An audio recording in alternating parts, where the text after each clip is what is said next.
দলের vice chairman Abdul ওয়াল বিন্টু এবং যুগ্ম মহাসচিব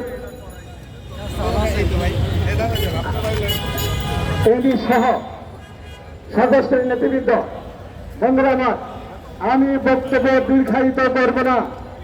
বেগম খালেদা জিয়াকে কারাগারে নেওয়া হয়েছে, তাকে সাজা দেওয়া হয়েছে একটি মাত্র কারণ, দেশের গণতন্ত্রকে হত্যা করতে হবে, দেশের সার্বভৌমত্বকে ধ্বংস করতে হলে বেগম খালেদা যদি মৃত্যু বিহঙ্গনে বাংলাদেশের মানুষের কাছে যেতে পারে, তাহলে গণতন্ত্রকে হত্যা করা যাবে না, একদলীয় শাসন ব্যবস্থা কায়েম করা যাবে না।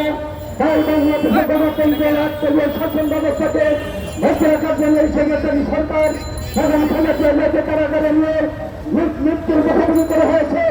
আজকে ঐক্যবদ্ধ হন, তারা যখন নেতৃত্বে বাংলাদেশের নির্বাচিত হয়েছে, ওই সেক্রেটারি সরকারের পতন ঘটিয়ে গণতন্ত্রকে উদ্ধার করে দেশে গণতন্ত্র প্রতিষ্ঠা করবে, দেশের নেতৃত্ব খালেদা জিয়াকে আমাদের ভারতে ফিরিয়ে আনবে।